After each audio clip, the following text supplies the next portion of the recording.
Hello, Isaac. Rabbi, good afternoon. 1 second. Happy Sabbath. Oh, it's on Speak Gallery View. Look at that. Boom. Caught it. Boom. Caught it. Good, Caught it today. good. Well, chapter 1, 2, 3, 4. It's all in the past. I've already forgotten everything I've learned and said. Like that's how you make sure everything is new and creative and innovative. You make sure you have a poor memory, and then everything's always new to you. I Everything. like your I like I like your humor. I like your humor. That's right.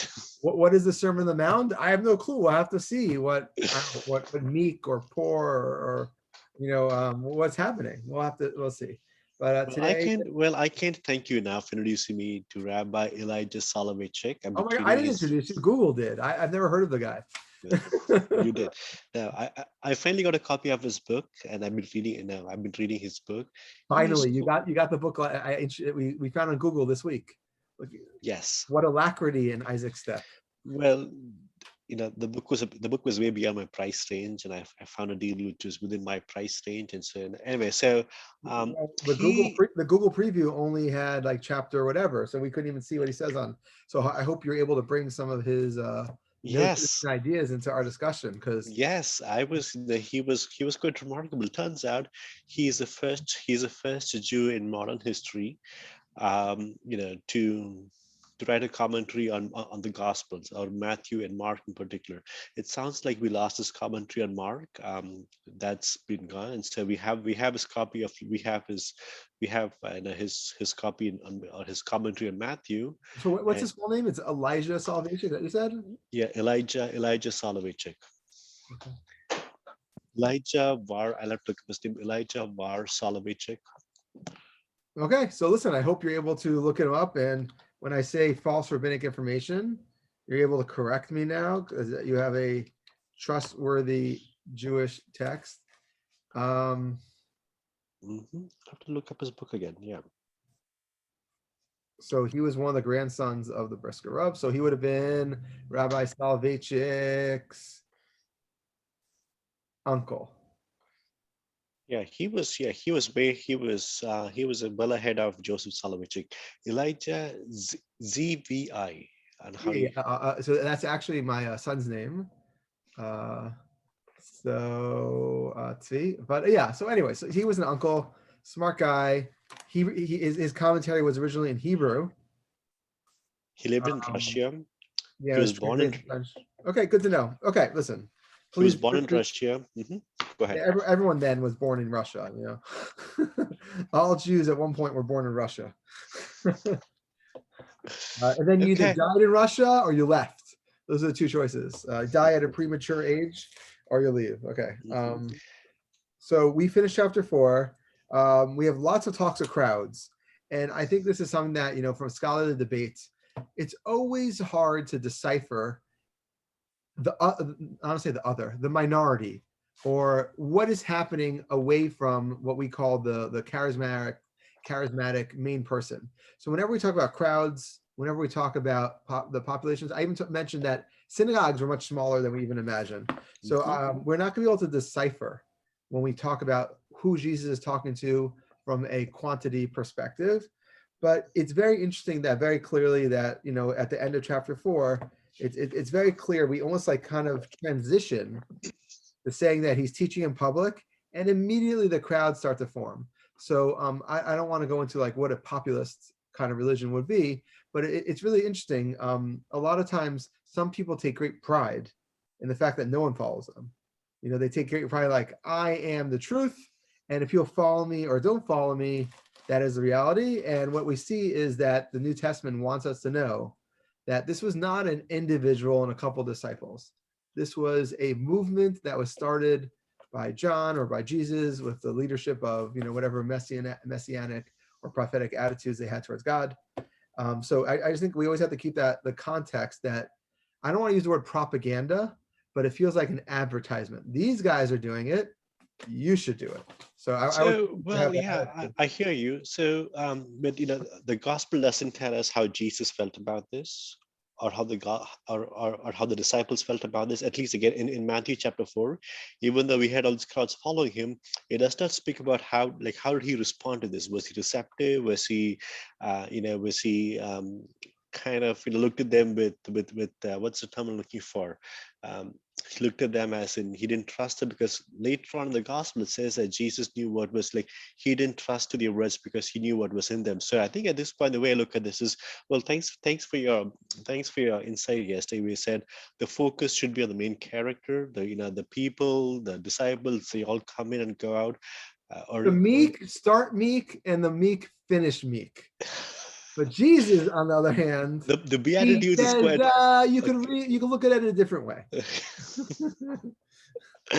I'm looking forward to the Beatitudes. In fact, Elijah Soloveitchik has been remarkable. He's given me all this content from the Talmud and kind of how, how the Beatitudes fits within the Talmud. So anyway, my biggest takeaway from yesterday was the main character is Jesus, and so to look at this from that perspective, and the disciples, the crowds, they come in, they go out as it suits the main purpose or the main character, and that is Jesus and his kingdom. So okay, I'll be honest, I didn't expect such a long introduction that we just did, but so I was gonna say we're 5-1, 5-2. It's gonna be short, but I think now it will take a little while to get through. Okay, go for let's read some gospel. The gospel according to Matthew chapter 5 verse 1 onwards. Seeing the crowds, he went up on the mountain, and when he sat down, his disciples came to him. Then he opened his mouth and taught them, saying. So anticlimactic. Saying what? Tomorrow. Very anticlimactic. Okay, so let's break down the first verse. Why does Jesus? I don't know what let's pretend we don't know what either the Beatitudes, or however you pronounce it. We don't know we don't know what's going to happen. Why is right now the moment when the Beatitudes are spoken? Why? What is like the cataclysmic event that is causing the fact that we're about to give a speech? So, so here's my question. So do we look at this as in a sequence, as in he calls these four of them, these four went out, and then he gave this gospel, or do we look at the Beatitudes as in the evangelized summarizing all of Jesus's comments made over a period of time? And saying, as in, he sets up the stage as in Jesus goes up on the mountain, and so this is like because we notice that he's a rabbi, or he's come to teach the Messiah, the Son of God, and so he goes up on the mountain, and then when he sat down, it's like people looking up, like it's like the Messiah and his kingdom, or the person on the throne, and then people looking up to him. Is that one possible way to read this? Is that a possible reading? Say so why I feel like you gave a little like model. I'm not sure. Okay, we should probably do this again. I know we should probably do this again anyway. Can we just stop this instead? No, it's just one more time. So why is I just wasn't able to decipher why is Jesus giving this speech right now? Like, we know it's following chapter 4, and it introduces the middle of chapter 7 going on 8. Like, I don't know, you're writing this. We assume there's some form of chronological order. We actually have very good reason to assume that this is lacking in chronological order in many places. And yet, I feel from an evangelist perspective, we should. And it's actually an interesting point just for you to be aware of. The rabbis really struggled in when they were reading the Bible, when they're reading the Pentateuch, the 5 books of Moses, with the chronological order of it. And there's actually a famous argument about if the Torah is in chronological order or not. And one rabbi says one thing, one other, and one rabbi kind of cuts and pastes. He goes, this is here. We should learn why it's here, but chronologically it doesn't belong here. Because if you're going to be a writer, editor, thinker, developer, creator of a text, chronology is one idea, and the idea is meant to present almost a historical perspective. But a lot of Judaism is meant to be, at least in the Bible, is meant to be theological. And hence, it's at least that according to some rabbis and according to some opinions in the Talmud, it's not chronological. So I generally look at Matthew as there's an attempt at chronology. So, but most importantly, I just want to kind of try to delve into if it's momentous that it happened after chapter 4, why? And again, I'm not sure if you try to answer this. I'll I would start. love to. So I would love Yeah, to, go right? for it, yeah. So chapter 4:23 is where we spoke. The kingdom of God is in the present tense, as the kingdom has come in, and this is now. And so the evangelist sets up the stage where saying, as you know, Jesus, like the Messiah, like a king, he's up on the mountain, and people look up to him. And so he sets up the physical, the posture of people looking up to him, and then he lays out his virtues or the values of his kingdom, or the kingdom he's building, and that and that value start with the Beatitudes. And so in fact, yeah, anyway, so we can, we'll discuss this later. So you're So kind of saying this is like foundational information for the kingdom of heaven. And just to support you, we see that only Matthew, when we say proclaiming in the present tense, that was only Matthew. And Luke and Mark, it actually just says proclaiming the message. so So, when I mean foundational, right, I also mean that this is central, like this is the core of the gospel lesson. This is a basis of the gospel. This is where the kingdom starts, the gospel starts. And without this passage, like there is no gospel. In these words, in these, again, this is, how do we say this? It's not foundational as in it's basic, but as in this is the essence of the gospel, or the essence of the kingdom. hmm. So here's I hear you saying, the question I would ask on that is why does it not show up in Mark then? I So feel like the Matthew, so each one had, I think it's fair to say that each of them had a different objective. Like Mark doesn't hear, Mark also omits quite a few things, right? The Magi, King Herod, and honestly, what but all happened. any like key piece that you're saying is like integral to the religion, yeah, like Matthew shouldn't have added, or Matthew definitely needed to add, but like it should have kind of been there. Yeah, so I mean, I'll have to think before I give you a proper answer. But then and the way I mean, so I look at these gospels complementing each other. In Mark, I feel like there are parables, or there are things, miracles which Jesus did, which embody this. Mark is lots more miracles than the Gospel of Matthew. Matthew has this big focus on getting some these big the foundations of theology. And I think that there are a few sections in Matthew where this comes up, Matthew 5 to 7, and then later on where he has his sermon. So, Well, but I in think terms, yeah. I just want to, you're saying a very important point, which I think is a very big difference between you and I. So one thing that you just said is that you view the gospels as complementing each other. And that's absolutely, as a Christian and even as a theologian, I think that's the right attitude. And it's very interesting. I personally, in no way, view them as complementing each other. I view them as contradicting each other. No, it's amazing. I think it's really interesting as we go forward how that plays out, because I view Mark like the end of the day, I view it's almost like an accident of history, that these are the gospels that kind of floated out there, and they had respect for the text and they respect for Christianity, and therefore they wanted to save them. So it wasn't that A was meant to work with B; it's that A and B were both sacred. They were holy to the observers, and therefore they're kept. And you're saying that more like almost a divine perspective, like, listen, at the end of the day, we have a New Testament Bible.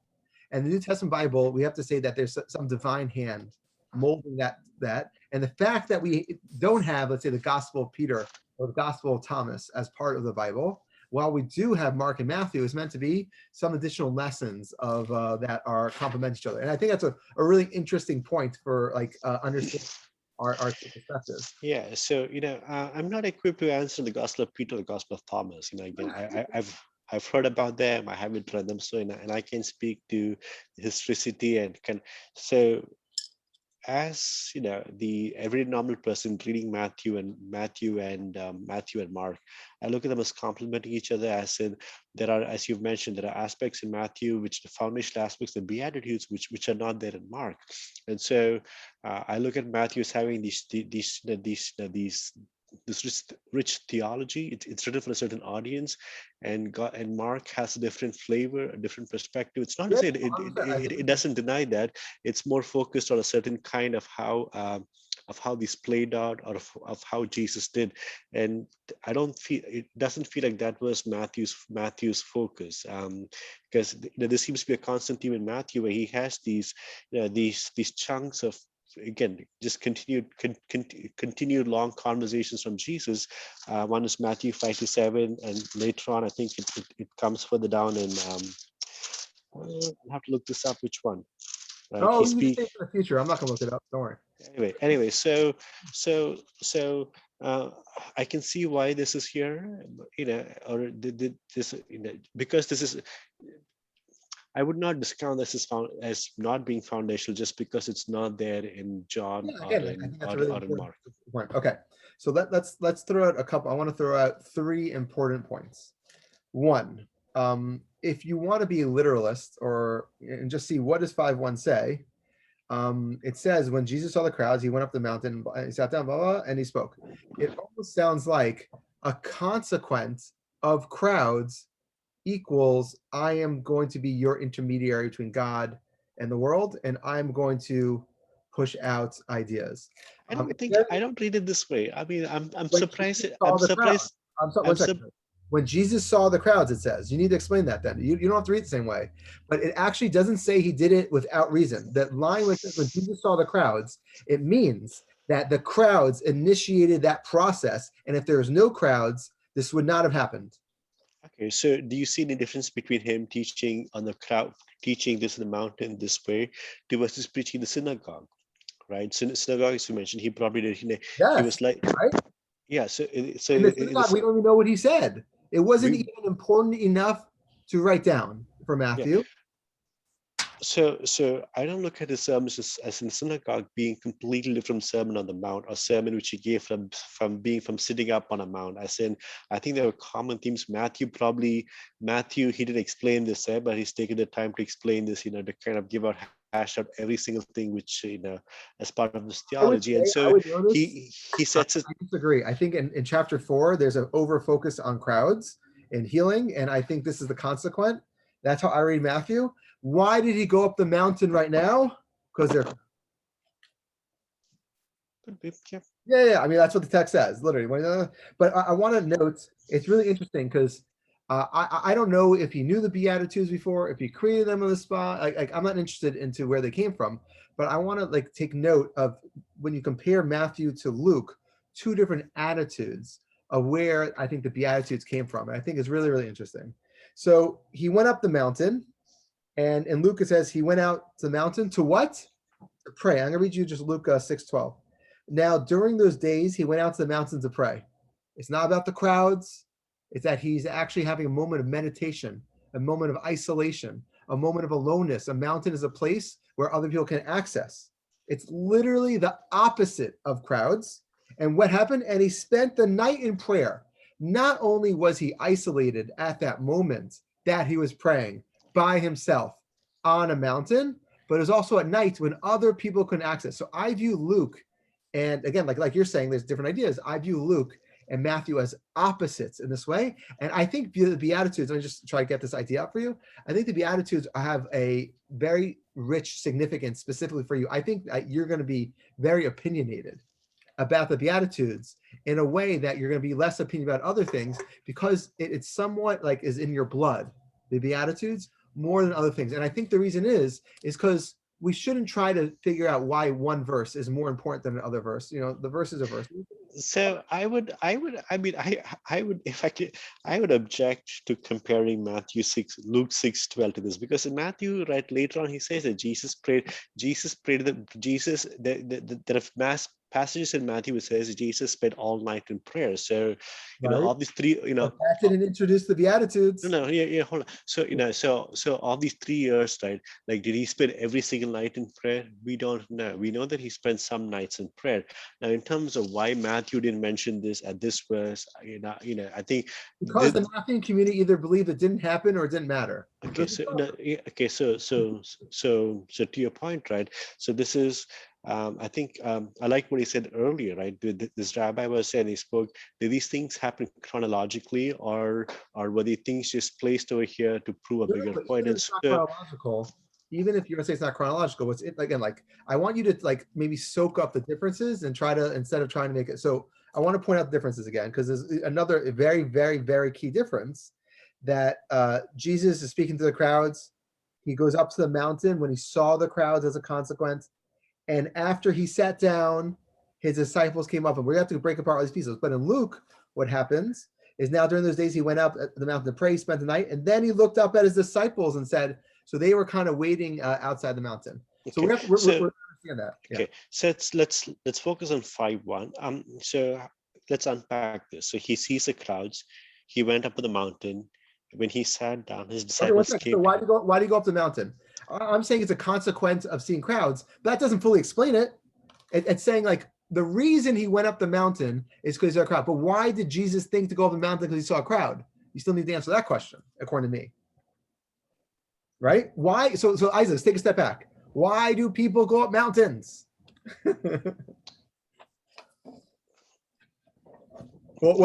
we see in Luke, it could be for isolation. We see in Elijah the prophet, he went up to commune with God. We see by Muhammad, he went up to commune by God. We see by Moses, he went up commune by God. But what's really interesting in the Muhammad and in the Moses precedent, when the person goes up for this moment of isolation, of mystical enlightenment for a theophany, they come down with new information. Mm-hmm. Moses came down with what? The 10 commandments. The one in Hebrew, the 10 statements. And I just want to point out, how many statements in the Beatitudes? Oh, there are quite a few. I'm not so sure that's true. If you count them, most people will say 8, but if you count them, there's, guess what? 10. So for me, at least, I see a perfect parallel for a Moses moment. Moses went up to give the Bible to the Israelites with the 10 commandments. Jesus, for whatever reason, saw in a parallel moment in his life to be a new Moses, which we know, by the way, is a Matthean trope, that Jesus is the new Moses. And he literally gives a new 10 commandments. We'll talk about this. Okay, so before we go there, let's so verse 5:1 could have been said Jesus. No, it could have said Jesus went up the mountain. Disciples, he saw the people went out of the mountains. His disciples were there, and he spoke. Like, I'm intrigued. Like, do you see anything particular for the evangelist to put it this way, that he saw the crowd, then he goes up, and then 100%. And then when he sat down, his disciples came to him. Like, do you see any reason as to why? Okay, what is that? I believe you have to go look at the way that the theophany, the revelation, took place at Mount Sinai in Exodus and mentioned in Deuteronomy. And it's really interesting. It's not that Moses went up and came back down. There actually, if you look, there were gradations of holiness when you go up the mountain. People sometimes forget that Joshua went up and Aaron went up part of the mountain. Moses' main disciples were closer. And then he said to everyone else, no one could pass this mark. So what we see is that there's, if you mention, not concentric circles, I don't know, like almost like a dartboard. There are circles around the mountain for how close to get. The top of the mountain was the holiest place. At the bottom of the mountain was Moses' disciples. And that's where they had one area. And that was the first people who kind of got access to, and possible the Levites. We could get the verses if you want me to get it. And then the crowds. So what I see over here is that Moses went up a mountain, and that mountain is meant to create a sense of separation. This is not something that the crowds could have ever accessed. Had Jesus not said, blessed are the poor in spirit, no one could have said that. Only a person who experiences a true high-level revelation is someone who could speak out a 10 commandments. So we have separation. We have this Moses moment. We have that we go back to the crowds. We'll talk about why he sat down, and then his disciples were the separation, just like Moses had the disciples out there, and then he went and taught them. So I think we see a lot of amazing parallels. Okay, thank you for that. Now Moses, right? He went up on the mountain, he got the commandments, and then he came down. When he came down, that's when he met the people. And to your point, so we had the Israelites, and then we had some of his disciples with Joshua and a few others in between, and then we had Moses coming down. And so you're saying that this is a parallel between what happened in Mount Sinai, with the Mount Sinai had 3 tiers: the people at the bottom, Joshua and Moses' disciples in between, and then Moses on top. In a similar way, it's meant to parallel those 3 tiers, where we had the crowds at the bottom, disciples at the center, and then Jesus at the top. Is that what I'm hearing you say? Yeah, and you're pointing out certain differences. You're pointing out that I'll add the strongest difference is there's no mention of God, right? God is the one who gave the 10 commandments. Nothing here, just Jesus. The second difference, you're saying that Jesus stayed on the mountain while Moses had to come down the mountain to separate himself from God. So let's answer those 2 questions really quickly. let's answer the second one first. One of the differences that I keep arguing to you is the difference between Judaism and Christianity in general is that Judaism believed the era of prophecy ended. Judaism believed the era of revelation ended with Malachi and with Ezra in the Old Testament, and Christianity is making the case that no, God still interacts with the world in the way that he did in the time of the prophets at some level. So I think one of the things that Jesus is doing is that he doesn't need God to like say it out loud. He's acting as a God figure or Moses God figure, whatever you want to say. But he kind of blurs that distinction that I don't need to actually fully come down the mountain because I'm still living in history. Number two, one thing I mentioned to you as a joke, but in reality, when you go to the Mount of Beatitudes in on the Galilee, I'm not saying that's the right place. It's geography. No one knows where anything is. That mount is literally 3 feet tall. I like it's so small that when I was looking at it, I didn't know it was in front of me. There are mountains throughout the Galilee area and around the Sea of Galilee, and that's why some people do translate not this as the mountain. Some people translate it as a mountain. Some people say mountainous region, and there's a lot of interpretations because I think if you want to believe in the historical place that's mentioned by where the church is by the Mount of the Beatitudes, it's ludicrous, and there's no going up and going down. There's literally like taking note that you went on a one degree incline. So I think that it wouldn't make anyone who knows the geography or anyone in that situation, it probably wouldn't make sense to say that he came back down. It's almost like a soapbox. He's speaking on a higher level. So it sounds like what he's saying is so that the evangelist wanted to set a parallel between Moses and Jesus, and so one way to say that was Jesus was up on the mountain, and then the people were at the bottom, and then his disciples came to him, and so and the purpose of this is not so much that they went up on a mountain, but to show the parallels between what happened here and Moses giving the 10 Commandments, and this sets up the stage for Jesus to give out his Beatitudes, or the foundational piece, or the centerpiece, the foundational piece, the most important piece, or the most important element of this kingdom and of the gospel. Yeah, I agree, 100%. So I don't know if it's true. I think there's a big argument in Christianity if this is a Moses moment or not. I personally feel even when I bring in the geography, the historicity, I think I'm ruining 5:1 because I think we're supposed to see it as a concept that this is how it takes place, and as opposed to Moses, who when the Israelites came out of Egypt, and they needed like a law system, or I guess like Moses to start the system. Jesus needed, like you said, a foundational moment to kind of start the system.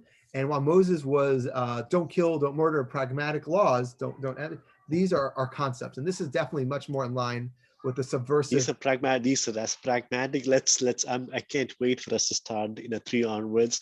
I have Elijah Soloveitchik to give me some. When I say they're not pragmatic, I just mean like there's no easy way. Like if I say don't kill, that's really easy to know that you're fulfilling it. But I say blessed are something, that's just like an observation more. Yeah. It's not even saying that you should bless them. He's saying that Jesus saying this is how the world works. Okay, there's one more question we have in here.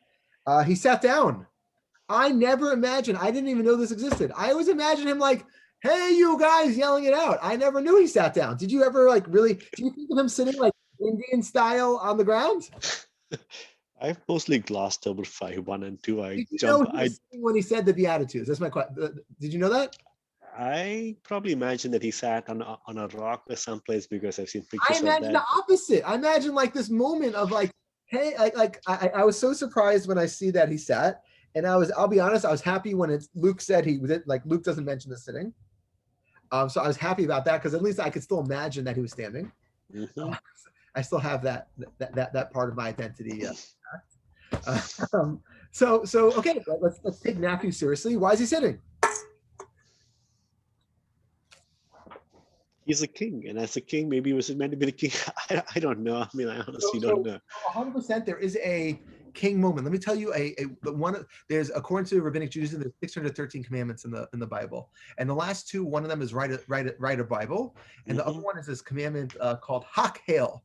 Every 7 years, the king stands on a podium and reads from the book of Deuteronomy on the first day during Sukkot, and he almost reenacts the theophany, the revelation. And I think it's amazing that we even have in the Bible that you're supposed to reenact the revelation through the king, representing God, standing up, reading the book, because you kind of have to be regularly inspired. And I think it's just really cute how we have like almost this Jesus moment, which parallels the Hakel movement, the 612th commandment, which parallels the Moses moment. So we have like this really amazing like parallels. Like if he's a king, he should stand. Like if it's Hakel, but can he stand on a rock? Sure, if it's a big rock, it's uncomfortable. I don't know. But one thing I think we do have to take note of is how mystical circles took place in the first century. I think I noticed to you a couple of times that there was this idea that you can't really teach a secret knowledge. There's idea of that, like the way that the story, the way that the world was created, or the underlying metaphysical reality, you're not allowed to teach. But the way when they did it, they taught in hints.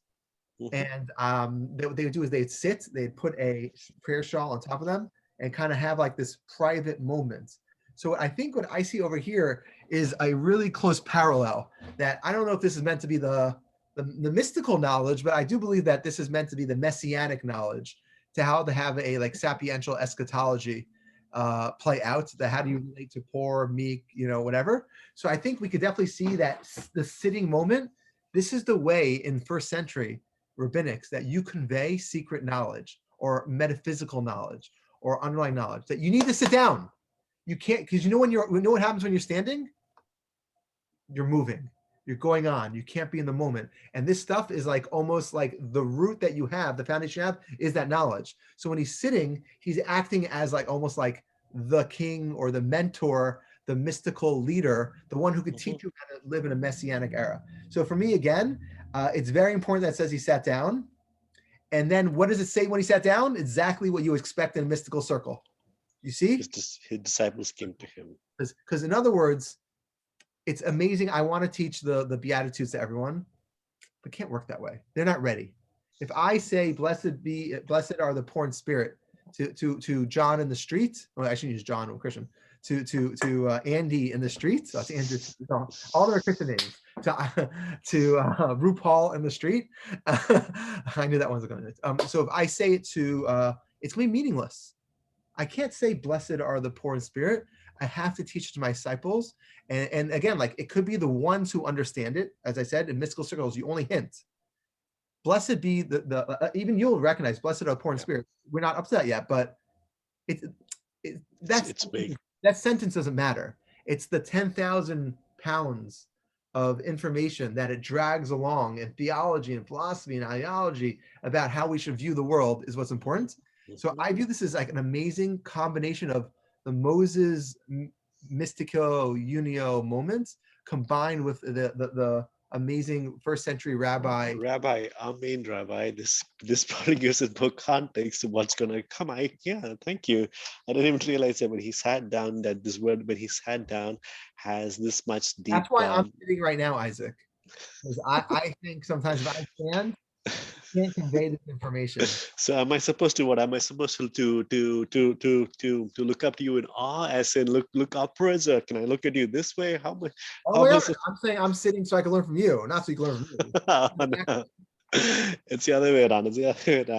Well, thank you. Side two. One more concept. Yeah. So is this and he opened his mouth and he taught them, saying, so is this a continue? Is this just explaining that when he sat down, giving this more context, or is this something different or having deeper meaning? Good question. Again, I think the parallel to Luke is interesting, that he looked up at his disciples and said, versus he said and taught. So the most important word I see in 5:2 is the fact they taught. I want to go back to, as we mentioned, Matthew is the only one of the Gospels that Jesus teaches in. The other ones he preaches, he proclaims, he walks around a lot. He says, but there's only one he taught. So I think when we look at the Beatitudes, are we saying that this is just proclaiming and preaching, or is it also teaching? And I think that we're supposed to see it as Jesus the teacher as well as Jesus the proclaimer. And I think that's a very, very important point, to see that that disciple relationship is focused on that. You have to teach. You have to make sure that people understand. You have to make sure that you're kind of basing yourself in text.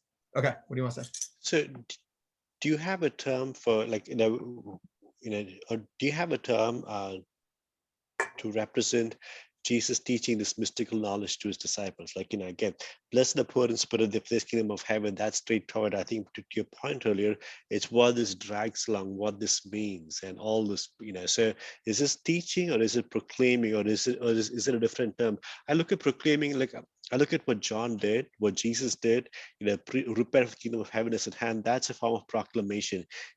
How do you distinguish between teaching and proclamation? It's a So, great question, and in this situation, it's very unclear. But I want to note that it seems to me that the word taught was inserted here as a like very Matthean kind of attitude to know that you always need this like teacher relationship. And again, again like I don't want to keep going as a not apologetic, as it, like to kind of focus on this rabbinic fight, but the rabbis view themselves as teachers. The rabbis identified as the way to pass on these ideas is through teaching. So I think the Matthean community is very apt to and very keen to make sure to always view Jesus as the teacher. This is to be connected to that, because I think it was an uphill battle otherwise for them to kind of say that, oh, he's just a Messiah, but no, he's more. He's a teacher too, and I think they're trying to give like a refutation of at least the Matthew community, of the rabbis being the only teachers, or the tradition, I guess, keep going on and being expanded by the rabbis. In that, like, let's be honest, while the rabbis, it's very interesting. The rabbis really went in the first, second, third century and multiplied and tremendously expanded the Bible through the Talmud, through their interpretations, because God was not kind of intervening left and right.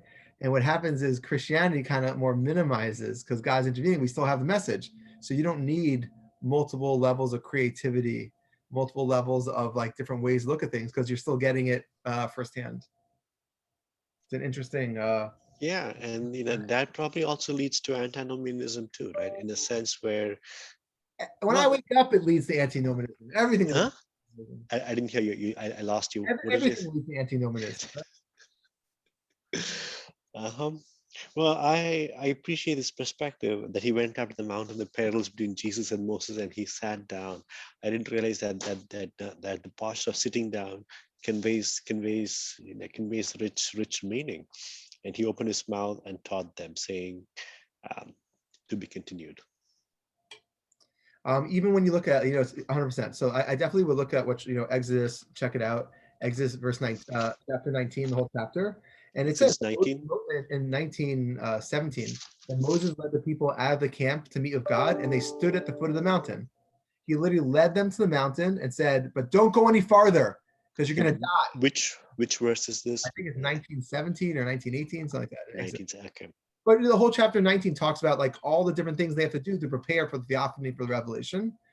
And then he says, I'm the one who goes up Mount Sinai. I'm the one who's going to do this. And then I think 22, it says, even the priests who approach the Lord must consecrate themselves, or the Lord will break out against them. They can't go too far. And then it says, the Lord replied in 24, go down and bring Aaron up with you, because he didn't go all the way. But there's there's these gradations about how far people go. And I really see that parallel here. It's unclear from this verse if he said the Beatitudes to the crowd, right? I would say from verse 5:1, I'd say he 100% said it to the crowd. But then I would say from the end of verse 5:1, maybe he only said the disciples. And because in Luke, it says 6:20, then he looked up at his disciples and said. So it's so unclear. I feel like Matthew wants you to know it's going to disciples. It's meant to spread. But Luke is saying it's not about spreading, it's about teaching the most important ones.